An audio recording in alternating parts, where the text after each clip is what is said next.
Hallelujah, Hallelujah, Hallelujah, Hallelujah.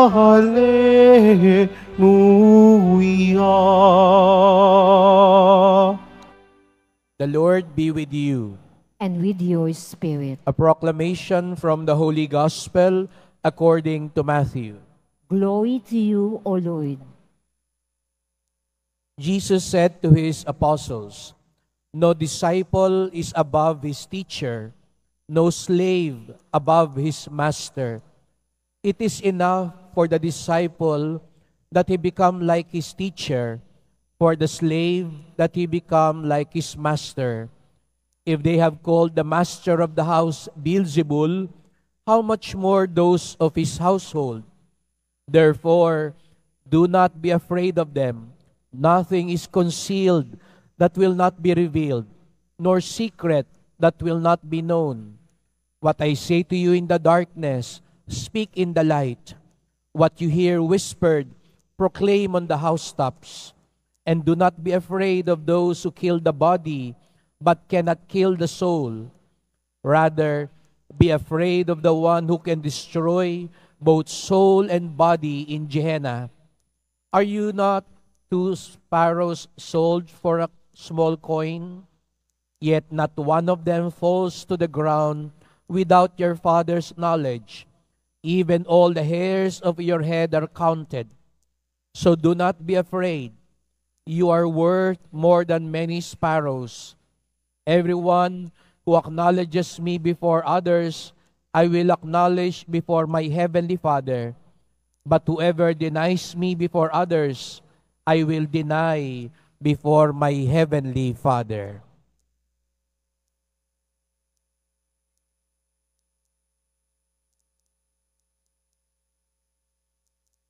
The Gospel of the Lord. Praise to you, Lord Jesus Christ. Please be seated.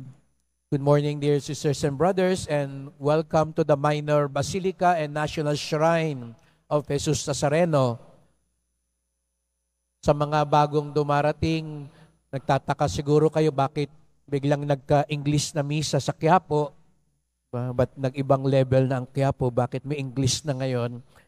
We try this and every Saturday, 2 masses, because we also want to consider our international devotees. Alam naman natin po, maraming nagmamahal sa Nazareno at gusto rin natin hindi lang mga Pilipino. Sa katunayan, kahit mga Pilipinong nasa ibang bansa na, natitiyak ko meron na kayong iba sa inyo, mga apo ninyo, na hindi na rin marunong managalog kasi doon na ho pinanganak sa ibang bansa. That's why we get requests from our OFWs to have some masses in English so that they could still teach their children and grandchildren the devotion to our dear Jesus Nazareno. And yung ibang mga Pilipina, may mga asawang banyaga, gusto rin nilang maituro sa kanilang mga asawa, sa kanilang ibang kamag-anak, mga in-laws, ang Quiapo. And so we bear in mind our international devotees joining us online, and we are together in this celebration. At batid ko rin ho, pag ganitong Sabado, yung mga hindi nakapunta ng Biyernes, lalo na po yung mga galing sa mga malalayong lugar at probinsya, ngayon kayo nagpupunta. At iba sa kanila hindi naman po taal sa Tagalog. So, we have decided to try, and we call this Mass the Pilgrim's Mass. Because we are together. And isn't that a very consoling and comforting thought when we remember we are together? Tayo dito sa Quiapo, kasama yung mga nasa Saudi Arabia, nasa Amerika, nasa Australia, nasa Europa. Napakagandang isipin na sa biyaya at kapangyarihan ng Diyos, nagkakasama tayo, di po ba? At alam ko iba sa inyo na nagsimba ngayon, sinabihan nyo yung kamag-anak nyo, lalo na yung may sakit na nasa probinsya, isisimba kita ngayon sa Quiapo. Kaya siguro nandito ka sa Quiapo, yung pinagdarasal mong may sakit, nasa ospital, nasa Mindanao, kasama mo ngayon, kasabay mo ngayong nagsisimba, nagsusumamo sa ating mahal na Pong Hesus Nazareno. Kaya ganun din ang gawin nyo sa susunod. Pag magsimba kayo, tapos may gusto kayong kasama, pero hindi nyo madala dito sa Quiapo, lalo na mga may sakit, sabihin nyo, sabay tayong magsimba. Mag-online ka habang ako'y nasa Quiapo. Para mas marami, di po ba, mas maganda at mas makapangyarihan.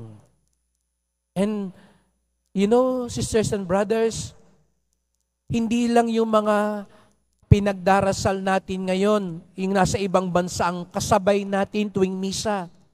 Every time we celebrate the Mass, even the angels in heaven join us in prayer, in adoration, in thanksgiving.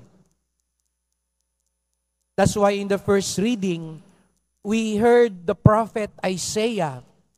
When he was being called by the Lord, Isaiah had a preview of heaven. Parang nagkaroon siya ng TV. Nakita niya yung langit.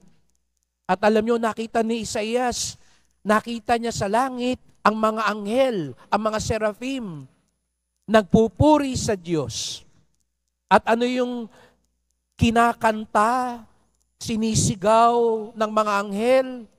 Holy, holy, holy Lord.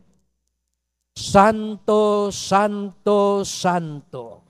Banal, banal, banal ang Diyos. Mamaya, kakantahin natin o sasambitin natin ang mga katagang ito. Biruin nyo, hindi lang yung taga Mindanao, hindi lang yung taga Roma o taga Amerika ang kasabay natin sa pagdarasal na ito. Maging ang mga anghel sa langit, kasabay natin.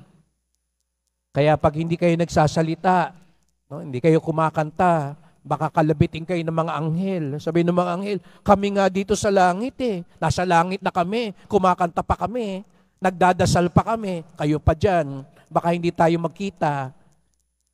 Kayo rin. Ang hindi kumakanta nung santo, santo, santo, alam nyo na yun kung nasaan. Nandun sa baba. Kaya yung mga taong lalamya-lamya, ayaw sumagot, ayaw makibahagi sa misa, alam nyo na kung sino makakasama ninyo. Kasi yung mga anghel, hindi ganyan. Gusto nyo naman maging anghel, di po ba? No? Gusto nyo naman mapunta sa langit. The choirs of angels are joining us. And that is why we take comfort in that. And we have confidence because of that. Because that means all our offerings, all our prayers would reach the heart of Jesus, our Lord. Kaya tayo nandito, di po ba? Nakalimutan ko pala, baka magalit si Lord. Lagi nating bungad. Lahat tayo rito, gusto natin makarating kay Jesus Nazareno ang dasal natin, di po ba? Kaya't bigyan natin ng papuri, parangal at pasasalamat ang ating minamahal na Nuestro Padre Jesus Nazareno. Ayan, mukhang lahat naman pumalakpak. Tandaan nung, hindi pumapalakpak kay Jesus. Hindi mga anghel yun. Yun ang makakasama natin pag hindi tayo nagpupuri sa Diyos. But that is the spirit of our faith. We join together. And wait, there's more. Hindi lang mga anghel. It's not only the angels that we aspire to be with. It is not only the angels that we wish to join us. Even Jesus our Lord. How much more if we join the Lord? Di po ba? Yung makasama mo yung anghel, bay okay na. Mas okay kung kasama pa ang Panginoon. That's why in the gospel, Jesus invites us to join Him. Yung mga pumalakpak kanina, alam ko, yung pagpalakpak na yun, ibig sabihin, gusto namin kasama si Jesus Nazareno. Gusto namin katulad si Jesus Nazareno.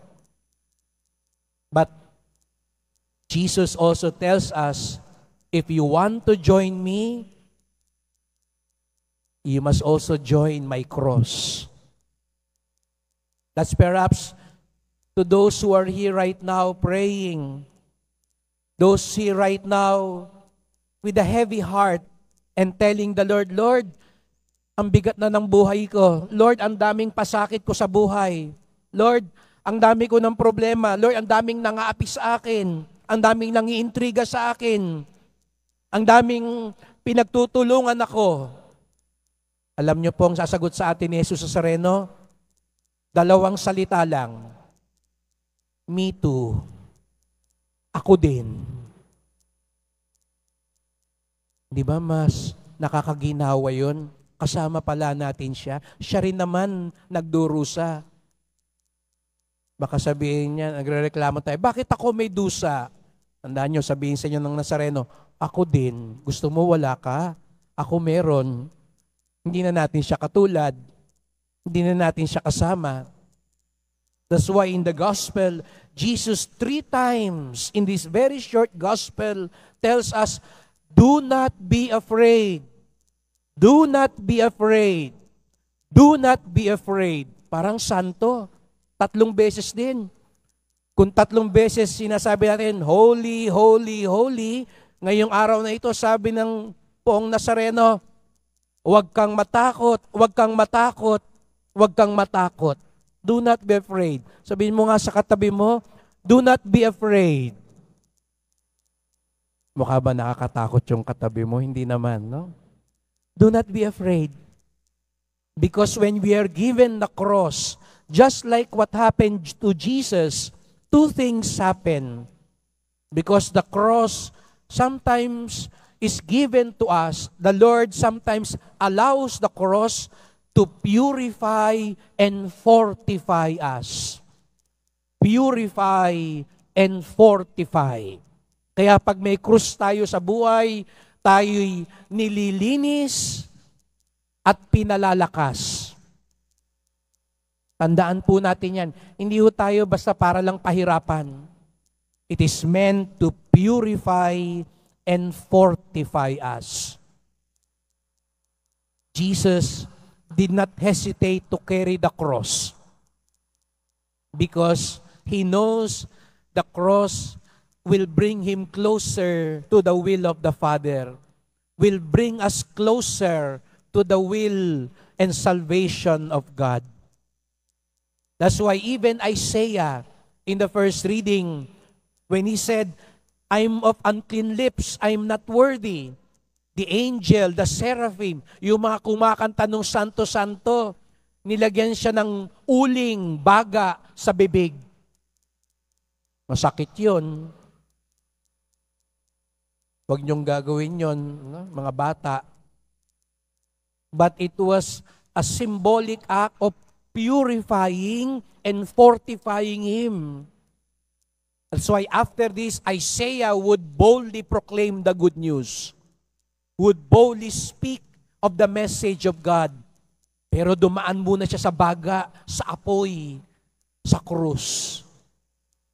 Isaiah also was purified and fortified. And so, sisters and brothers, as we continue with this Mass, let us bear that in our hearts. You have a cross right now, Jesus will tell you, me too. You are being persecuted and hurt right now, Jesus will say, me too. But that is given to us by God so that we may be strong and clean. That's why, do not be afraid. Do not be afraid of the fire of the crosses and trials of life, because these enable us to be more united with Jesus. And just as we are united with Jesus in the cross, Just as we are united with the angels in adoring the Lord, we will be united with them in the kingdom of God, where there is glory, joy, and peace forever.